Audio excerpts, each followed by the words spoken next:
यजुर्वेदीय कठशाखा की कठोपनिषद के संबंध भाष्य की चर्चा हम लोग कल तक कर चुके हैं। संबंध भाष्य में भाष्यकार भगवान ने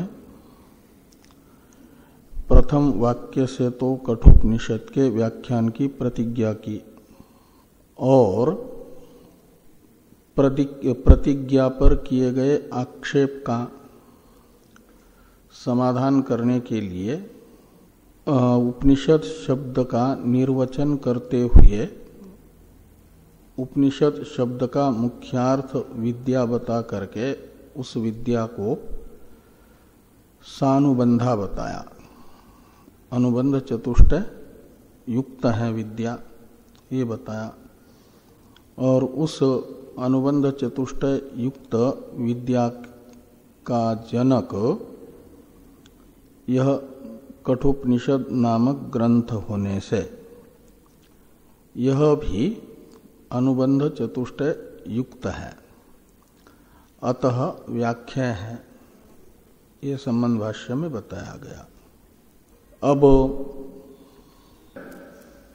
जो कठोपनिषद का अधिकारी है वह कठोपनिषद का अर्थ जानना चाहता है। जो अनुबंध चतुष्टय अंतःपाती समूल अध्यास की निवृत्ति तथा ब्रह्म भाव की प्राप्ति रूप प्रयोजन है, जिसे मोक्ष कहा जाता है, उसकी प्राप्ति की इच्छा वाला और जानता है कि वह मोक्ष प्राप्त होता है ब्रह्मात्म एकत्व बोध से और ब्रह्मात्म एकत्व प्रतिपादक है ये कठोपनिषद न जायते म्रियते वा विपश्चित इत्यादि से उसका प्रतिपादन हो रहा है। इसलिए ब्रह्मात्म एकत्व जिज्ञासु मुमुक्षु होने के कारण ब्रह्मात्म एकत्व जिज्ञासु हुआ जो अधिकारी वह कठोपनिषद के इन 6 वल्लियों के अर्थ को जानना चाहेगा तो उसे अनायास इन 6 वल्ली का अर्थबोध हो जाए। इस दृष्टि से भगवान भाष्यकार कठोपनिषद का व्याख्यान प्रारंभ करते हैं और कठोपनिषद प्रतिपाद्य विद्या का प्राशस्त्य ज्ञापन करने के लिए प्रथम श्रुति एक आख्यायिका बता रही है। आख्यायिका प्रथम मंत्र से ही प्रारंभ होती है, इसलिए प्रथम मंत्र का अवतरण है अतः ता यथा प्रतिभानम व्याचक स्महे। अतः यानी अनुबंध चतुष्टय संपन्न होने से कठोपनिषद के 6 वल्लियों में व्याख्यत्व निश्चित होने से, अतः शब्द का अर्थ है ये कठोपनिषद की 6 वल्लियां व्याख्या है। अनुबंध चतुष्टय संपन्न होने से ये निश्चित होने पर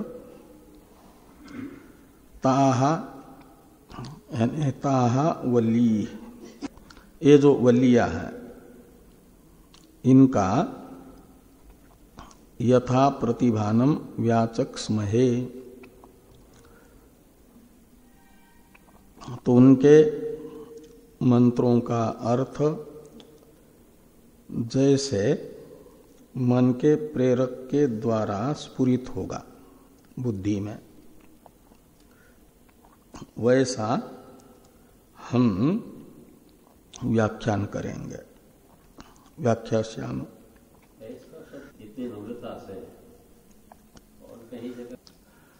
हाँ नमस्कार भी जो आचार्य को किया है हाँ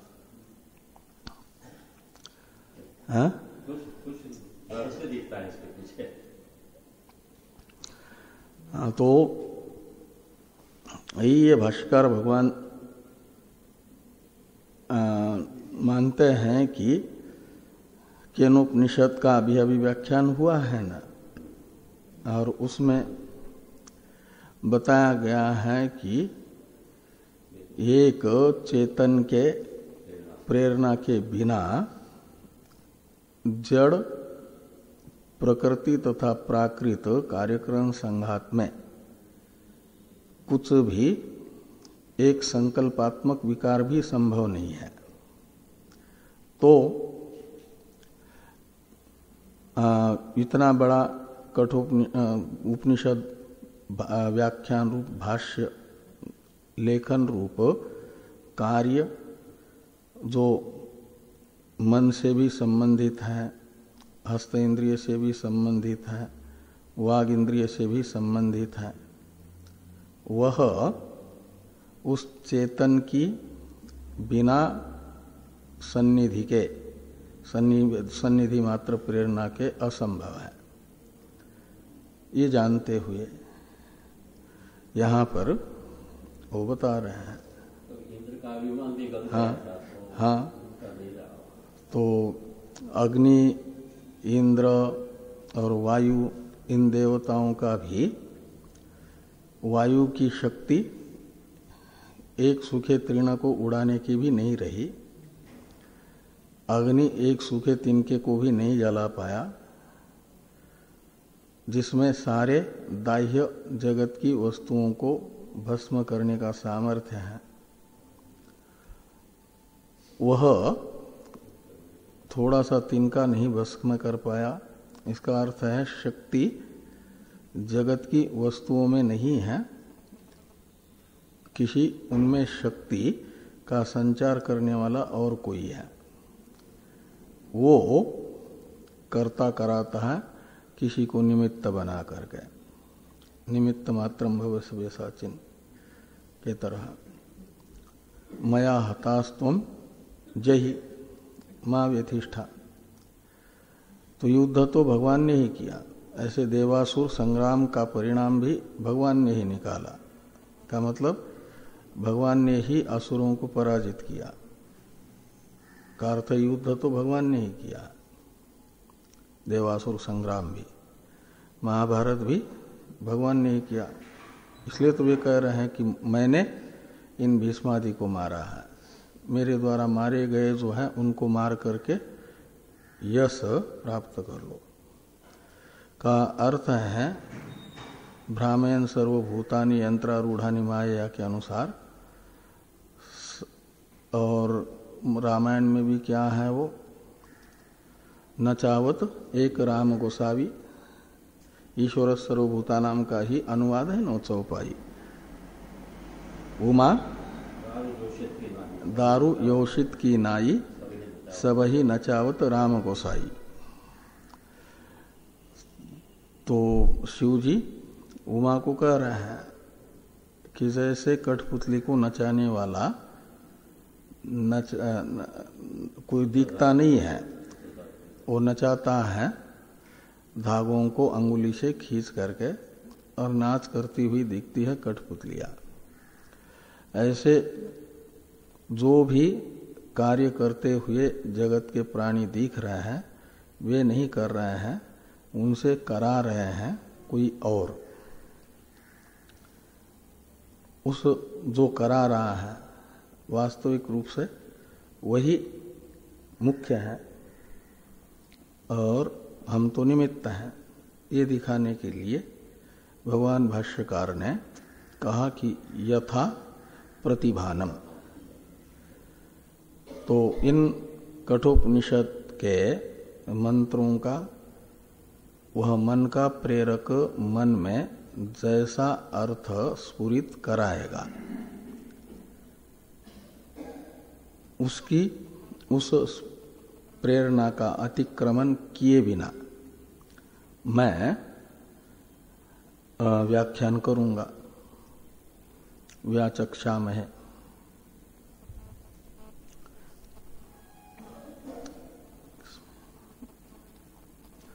तो कहे फिर सीधे जो विषय है उसी का वर्णन होना चाहिए, आख्यायिका क्यों आ रही है? तो आख्यायिका के विषय में कहते हैं कि तत्र आख्यायिका विद्या स्तुत्यर्था।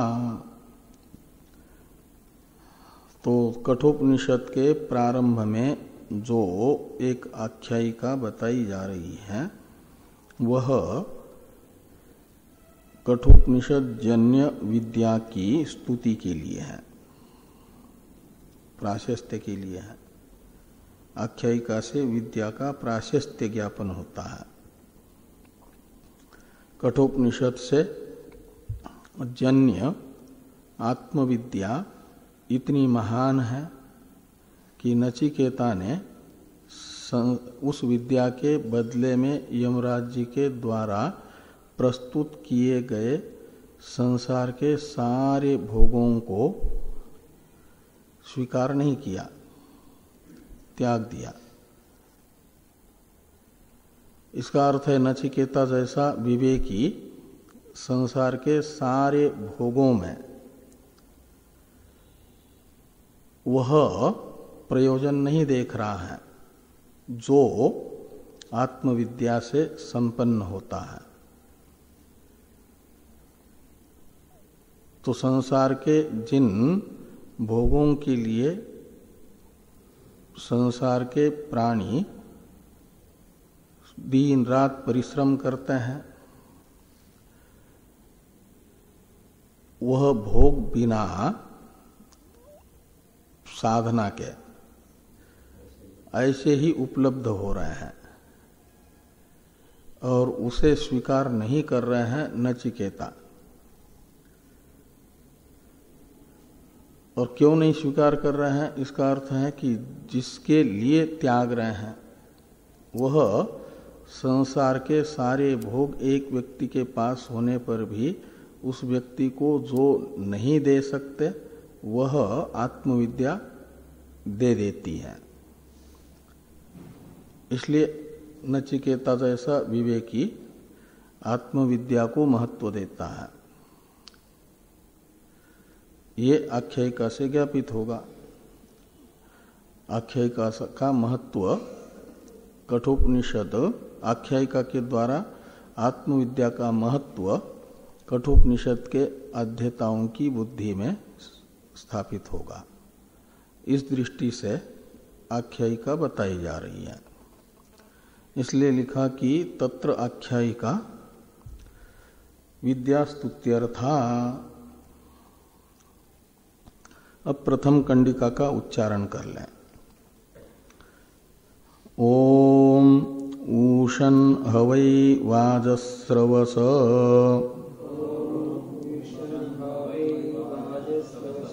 सर्ववेदसं ददौ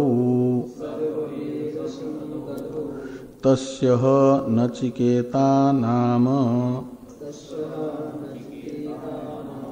पुत्र आस।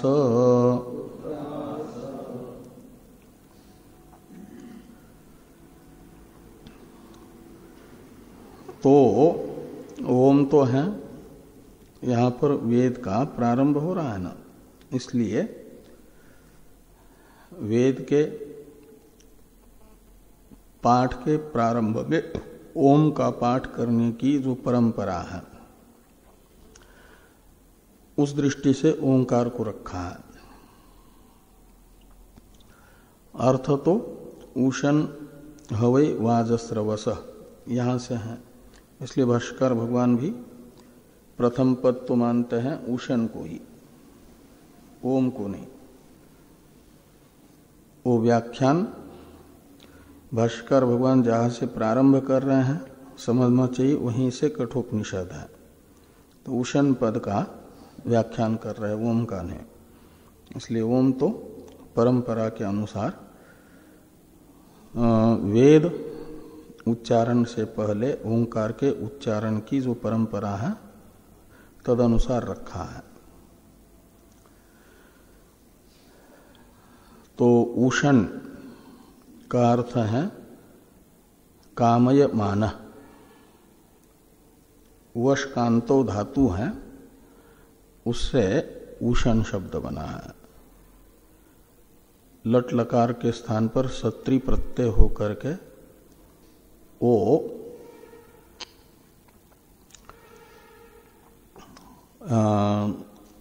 वकार को संप्रसारण होकर के उषण बना है।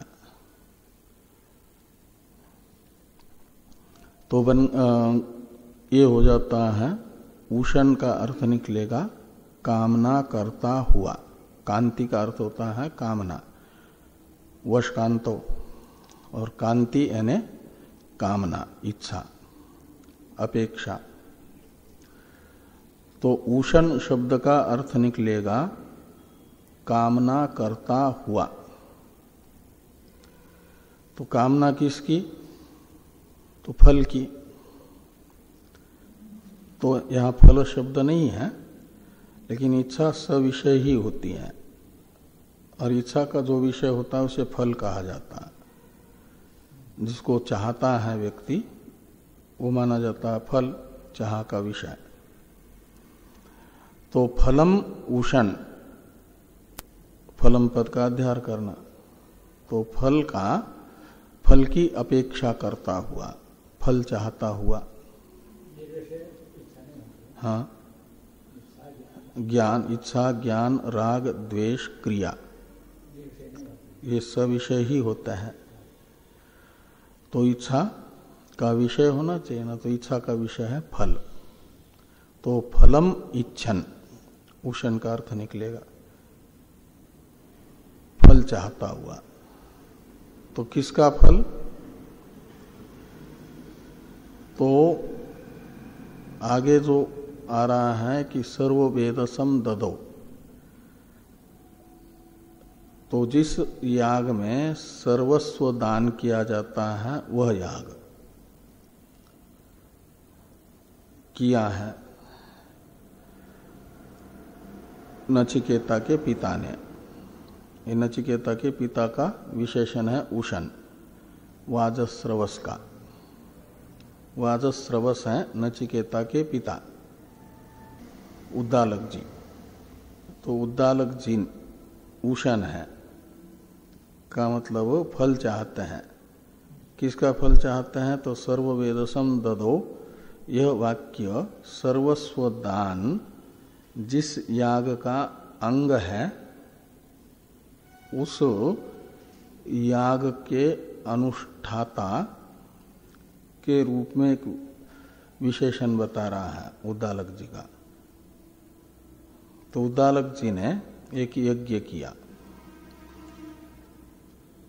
निष्काम भाव से नहीं, और वो सर्वस्व दान दिया जाता है जिस यज्ञ में, वो यज्ञ है विश्वजित यज्ञ। विश्वजित यज्ञ का फल है स्वर्ग।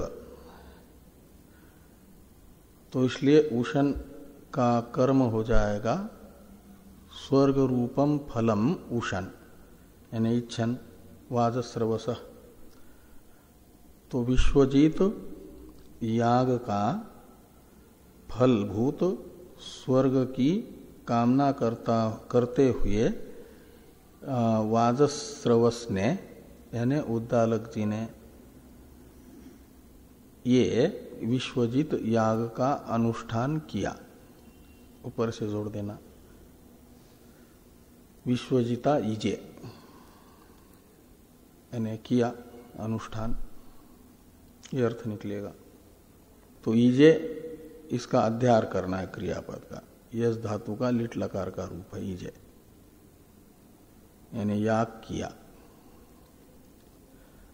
कौन सा याग किया? तो विश्वजित याग किया। किसने? तो वाजस्रवस ने। तो वाजस्रवस कौन है? तो वाजस्रवस है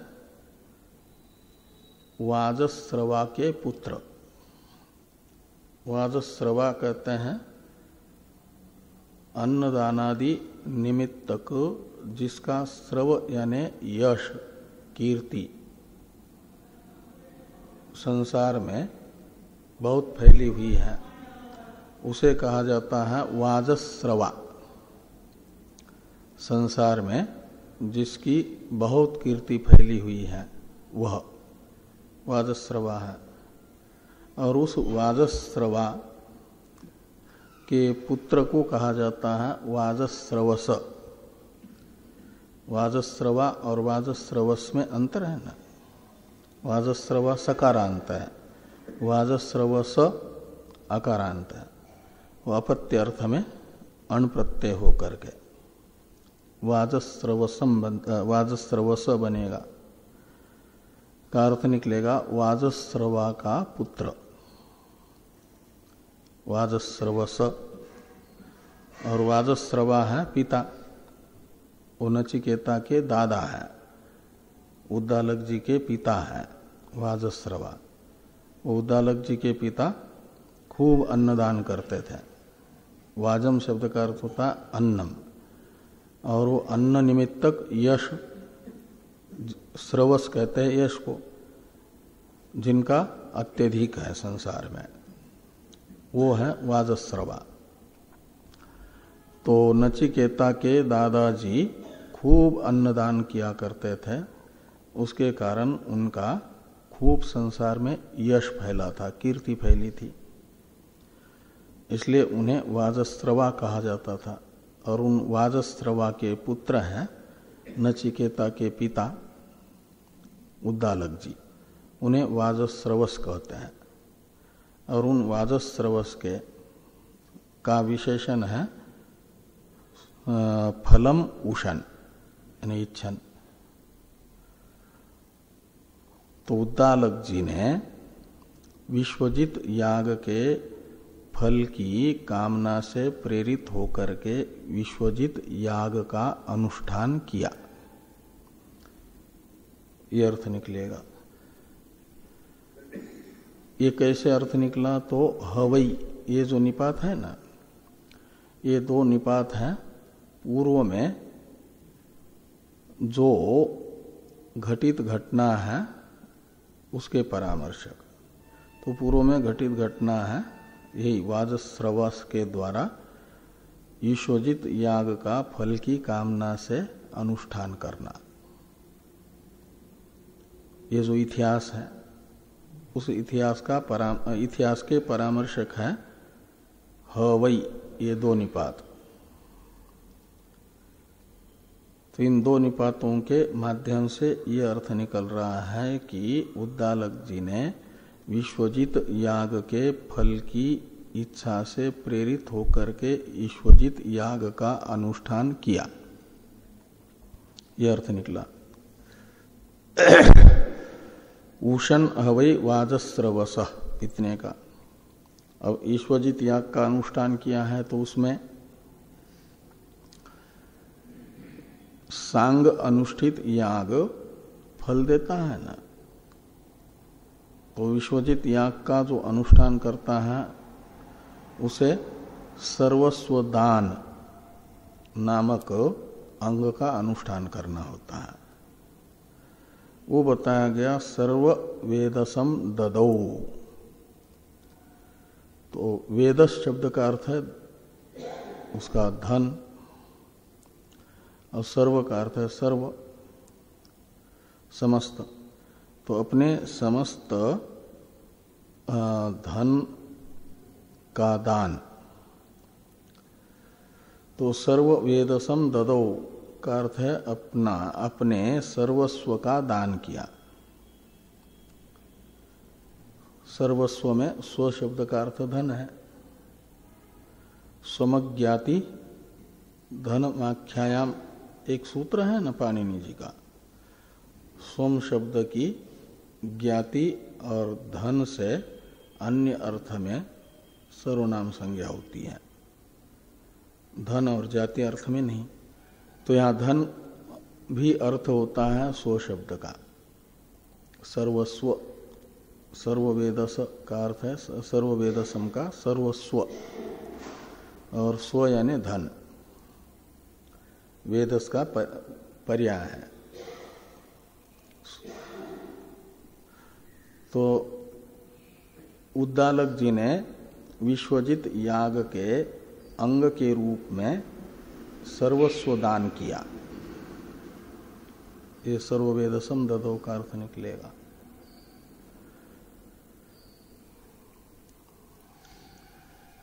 उत्तरार्ध में बताया जा रहा है कि तस्य नचिकेता नाम पुत्र आस। तो तस्य ये सर्वनाम परामर्शक है पूर्वार्ध में, जिसने विश्वजित याग का अनुष्ठान किया उसका, वाजस्रवस का।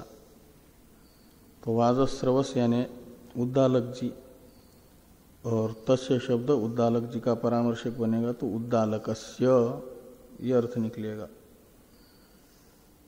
ह यानी किल नचिकेता नाम पुत्र आस। तो प्रसिद्ध एक नचिकेता नामक पुत्र था। किनका? उद्दालक जी का। ऐसा उत्तरार्ध में कहा गया। आस का अर्थ है था। तो भाष्य को देखिए, उषण शब्द का अर्थ कर दिया कामयमानो हवा इति वृत्तार्थ स्मरणार्थो निपातो। ह और वै ये दो निपात हैं वृत अर्थ के स्मरणार्थ, यानी वृत अर्थ का स्मरण कराने वाले।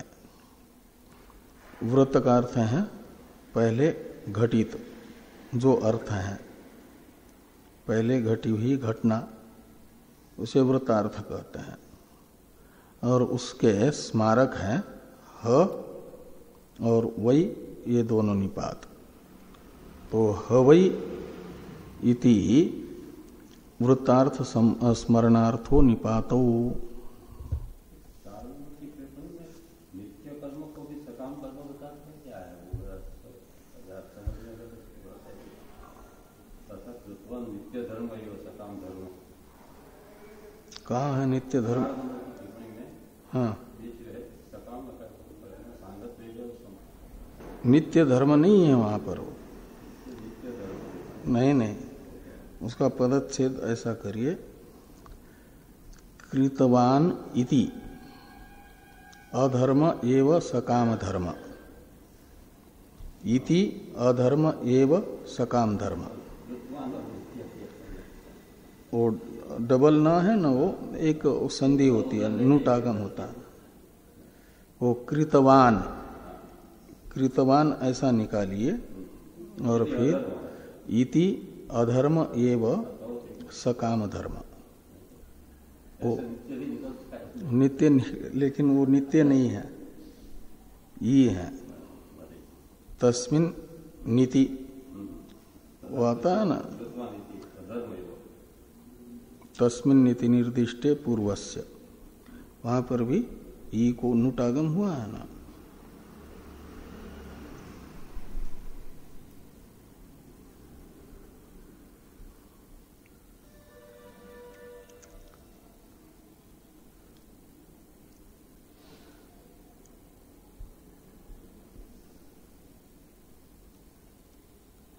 पूरा सूत्र कैसे है? और नुटागम करने वाला गमुट, रस्वा दची, रस्व नद्यापुनुट नहीं, रस्वा दची गमुन नित्यम, रस्वा दची गमुन नित्यम। तो रस्व अच से परे जो गम, उससे परे अच को गमुट होता है नित्य। रस्वादची गमुन नित्यम। तो ये रस्व तो नहीं है ना यहाँ, कृतवान, इसलिए डबल नकार जो छपा है वहां तो तस्मान नुड़ची,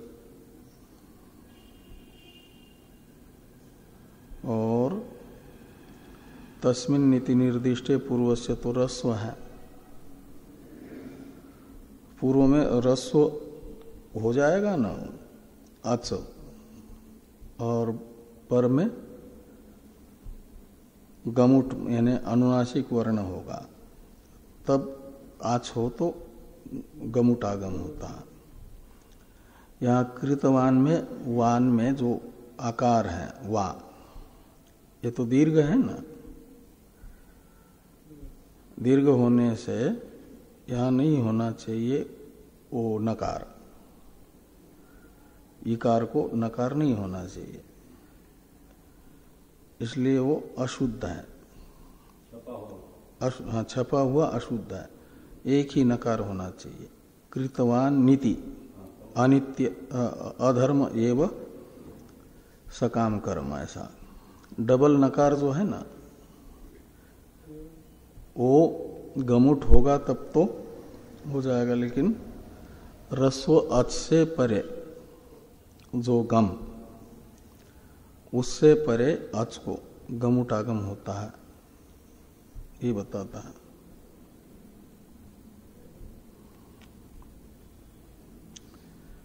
या तस्मान्नुड़ची एक सूत्र है, वो क्या करता है?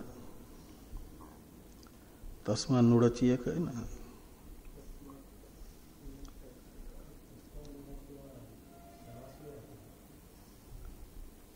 हाँ, वो जो दीर्घ होता है अभ्यास को, उससे परे अच को नूटागम करता है। लेकिन यहां पर तो ये एक ही नकार होना चाहिए।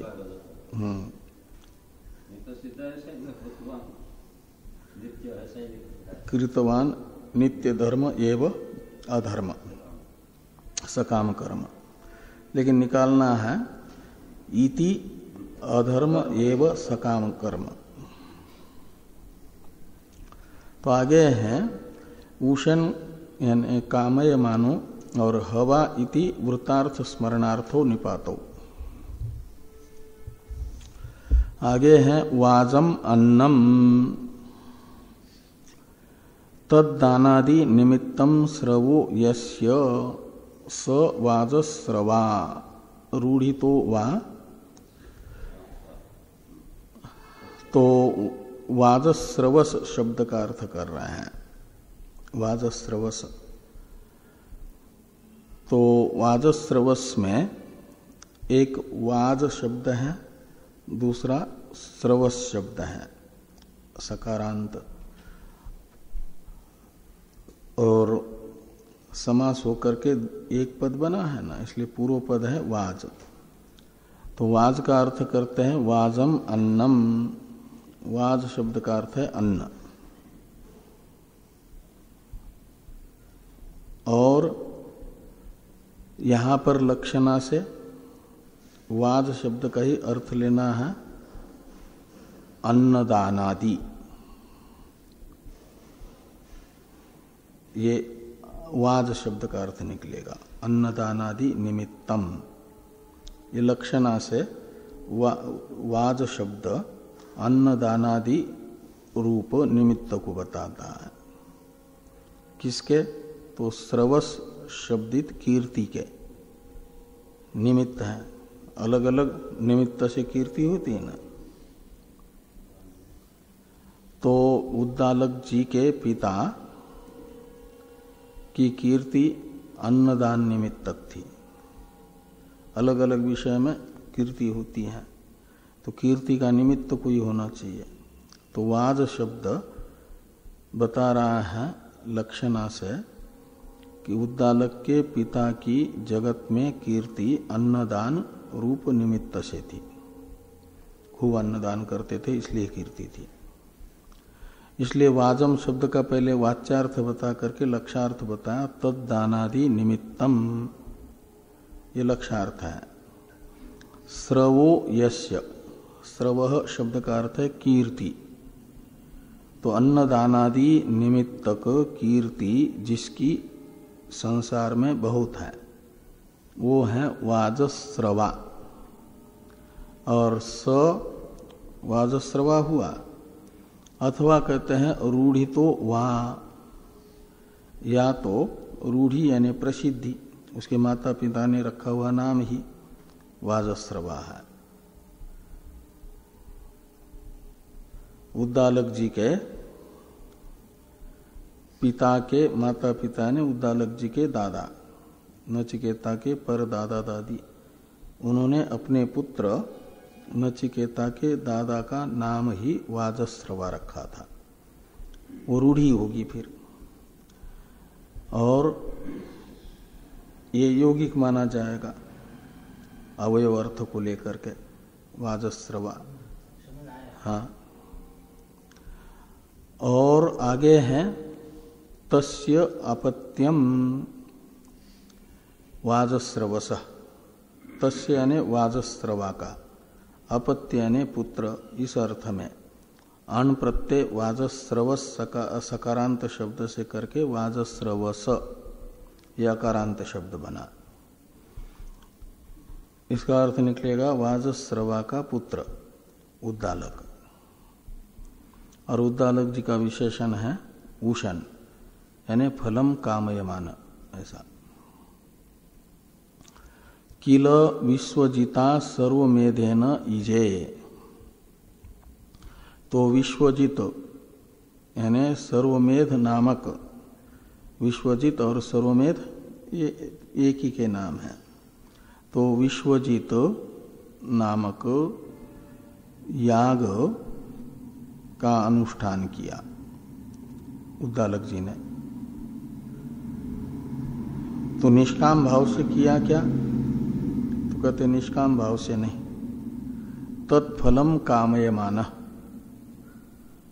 तो विश्वजित याग के फल की इच्छा करता हुआ, वो जो शुरू में उशन पद था ना, उसी का यहाँ तत्फलम के साथ अन्वय करने के लिए कामयमान ऐसा पुनः पाठ किया।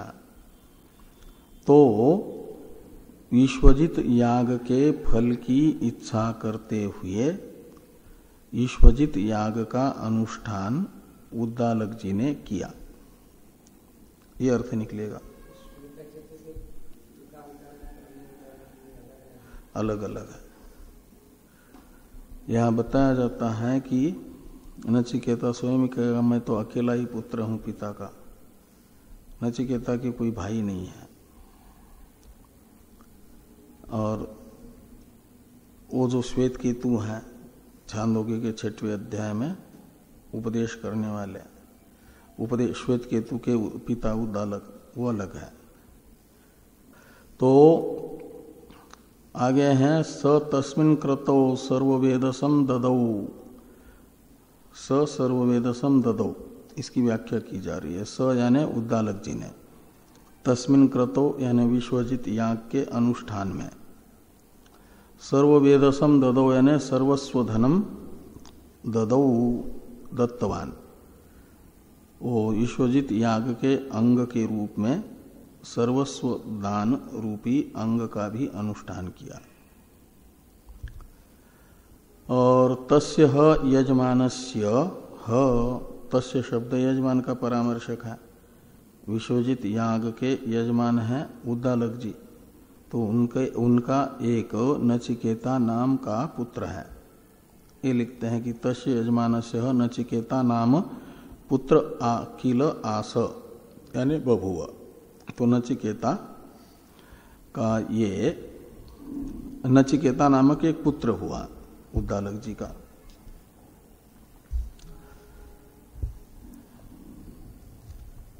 थोड़ा टीका में है,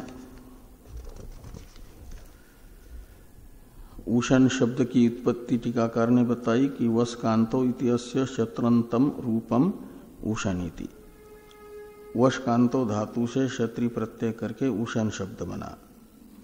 और स्रवः शब्द का अर्थ है कीर्ति, वाजस्रवस में जो स्रवस शब्द है उसका अर्थ। सर्वमेधेन यानी सर्वस्व दक्षिणेन ईजय यानी यजनम कृतवान, ईजय का अर्थ कर दिया, ईजय लीट लकार है उसका अर्थ कर दिया यजनम कृतवान। तो द्वितीय कंडिका का उच्चारण कर लें। तंह कुमारम संतम दक्षिणासु नीयमानासु श्रद्धा विवेश सोमन्येत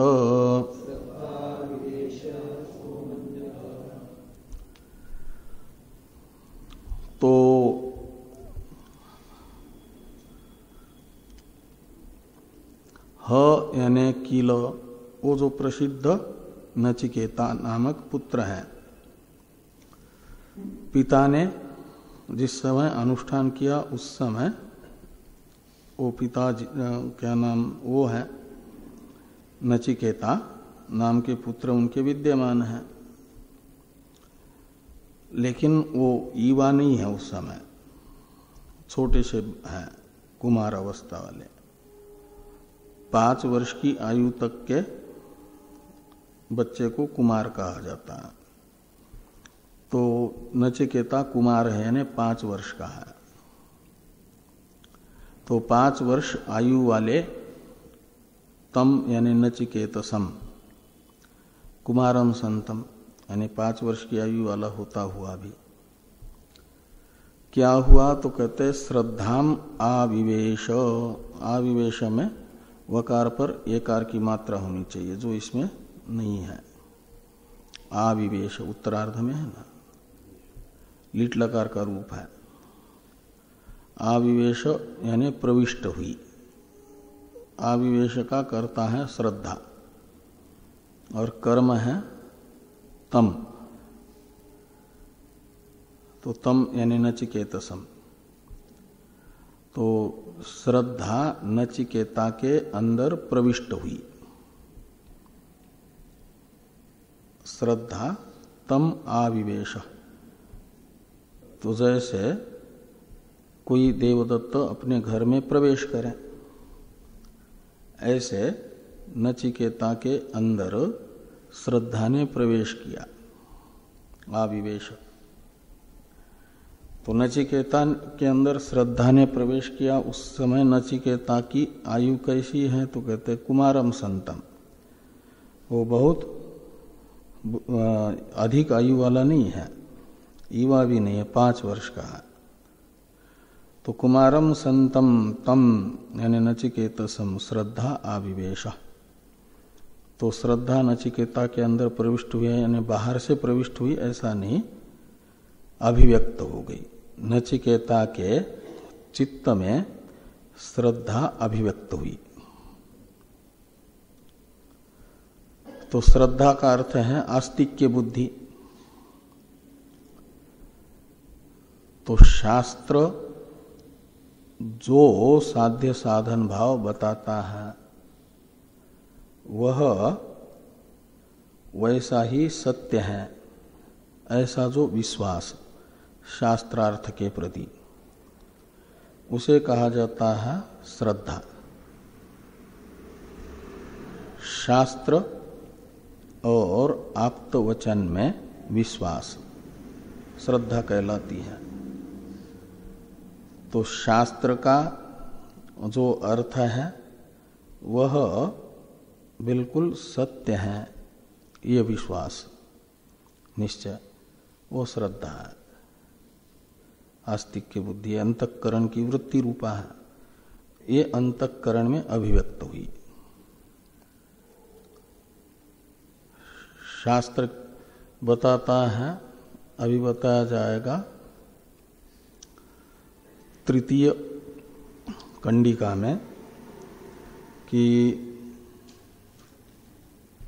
जो इस प्रकार की गायें हैं, अनंदा नामते लोका स्तांस गच्छति ताददत्, पीतोदका दग्ध तृणा इत्यादि से वर्णन किया जा रहा है। नचिकेता के पिता विश्वजित याग के सर्वस्वदान रूपी अंग का अनुष्ठान करते समय जो उनके पास धन है, गोधन ही पहले चलता था, तो गायें दान दे रहे हैं। यज्ञ में यज्ञ संपादन के लिए व्रत जो ऋत्विक है उनके लिए भी, और बाकी जो यज्ञ दर्शन के लिए आए हुए सदस्य हैं ब्राह्मण, उनको भी दान देना है गायों का। तो गोदान कर रहे हैं, तो गायें, जो गायें दान दी जा रही हैं ब्राह्मणों को, वो कैसी हैं, तो बताया जाएगा तीसरे कंडिका के पूर्वार्ध में कि उनके प्रारब्ध में जितना पानी पीने का था उतना पी चुकी हैं। अब दोबारा पानी पीने की भी सामर्थ्य जिनके अंदर नहीं है। जितना उनको उस जन्म में घास खाना था उतना खा चुकी है। अब उनके प्रारब्ध का अन्न जल समाप्त हो गया, ने मरणासन्न गाय हैं। जितना दूध देना चाहिए था उतना दे चुकी है, अब ब्याहने वाली नहीं है। ऐसी गायें वो दान के लिए गौशाला से ला रहे थे। उस समय अच्छी गायें भी थी। हाँ, तो उन्होंने विभाग कर लिया, इसलिए तो नचिकेता का बीच में वर्णन आया। नहीं तो प्रथम मंत्र के पूर्वार्ध में बताया कि नचिकेता के पिता ने सर्वस्व दान किया, क्या याग किया। हाँ, उसी का तो बता रहा है कि उद्दालक जी ने विश्वजित याग किया। तो ये कहते समय ये नचिकेता की चर्चा की क्या जरूरत है? तो नचिकेता की चर्चा इसलिए की जा रही है कि नचिकेता के पिता ने अपने मन ही मन गौशाला में जो अच्छी अच्छी गायें थी वो मेरी नहीं है, मेरे पुत्र की है, ऐसा बांट दिया था। अपने पुत्र से अलग हो गए थे। हाँ, जो दान देनी है गाय वो मेरी, और जो रखनी है वो नचिकेता की, ऐसा विभाग कर दिया। तो जो यजमान का है अपना वो देना है, तो उन्होंने बंटवारा कर दिया था कि मेरी तो ये गायें हैं, तो मेरी जो है वो सब देनी है। तो वो गायें दक्षिणा के रूप में ब्राह्मणों को देने के लिए जब लाई जा रही है, उस समय नचिकेता के मन में श्रद्धा प्रकट हुई। श्रद्धा प्रकट हुई का अर्थ है शास्त्र ने बताया हुआ जो साध्य साधन भाव है उसका ज्ञान प्रकट हुआ। और शास्त्र बताता है कि ब्राह्मणों को गायें देने के लिए जिस प्रकार की गायें लाई जा रही हैं, इस प्रकार की गायों को देने वाला आनंद नामक लोक को प्राप्त करता है। नंद का अर्थ है सुख, आनंद, और आनंद का अर्थ है जहां सुख का लेश भी नहीं है, दुख ही दुख है। ऐसे जो लोग, वो लोग तो है नरक। नरक में सुख नहीं होता, दुख ही दुख होता है। तो आनंदा नामते लोका का अर्थ है नरक। और वो जो नरक लोक है उसको प्राप्त करता है कौन? गोदान करने वाला। कैसी? इसलिए गोदान, लेकिन कैसी? तो ताह ददत। तो पूर्व में वर्णित जो गायें हैं, जो मरणासन्न गाय है, कभी अपने जीवन में दोबारा दोहने वाली नहीं है, वो बच्चा देने वाली नहीं है, ऐसी गायें जो दान देता है वह स्वर्ग नहीं जाता, नरक जाता है, ऐसा शास्त्र बताता है। ये जो शास्त्र ने बताया हुआ साध्य साधन भाव है, उस साध्य साधन भाव विषयक ज्ञान, वो साध्य साधन भाव वैसा ही है, तद विषयक आस्तिक्य बुद्धि नचिकेता के अंदर प्रकट हुई। तो मेरे पिता तो विश्वजित याग का जो फल है स्वर्ग, उसे प्राप्त करना चाहते हैं और काम कर रहे हैं नरक जाने का। ऐसी गाय देने वाला तो नरक जाता है करके शास्त्र बताता है।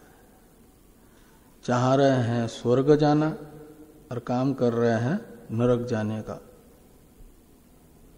ऐसा विचार नचिकेता के मन के अंदर प्रकट हुआ।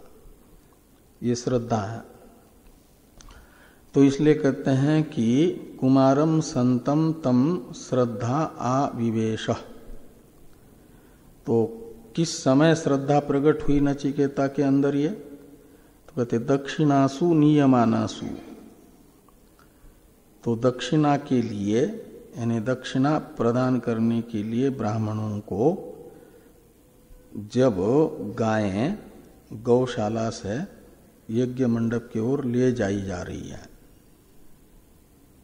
उस समय नचिकेता ने देखा ये गाय ब्राह्मणों को देने के लिए ले जाई जा रही है। उस समय नचिकेता के अंदर वो साध्य साधन भाव बताने वाला शास्त्रार्थ प्रकट हुआ और सो अमन्यत श्रद्धा संपन्न नचिकेता स शब्द से ग्राह्य है। नचिकेता ने अमन्यत यानी मनन किया, चिंतन किया, विचार किया। क्या विचार किया?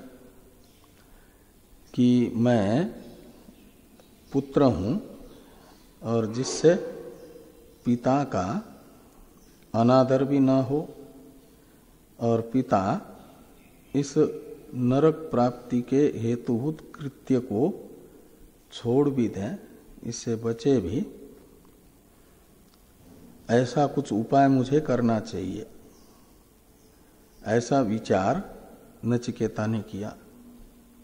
सो अमन्यत से बताया जा रहा है। इसके भाष्य की चर्चा हम लोग कल करते हैं।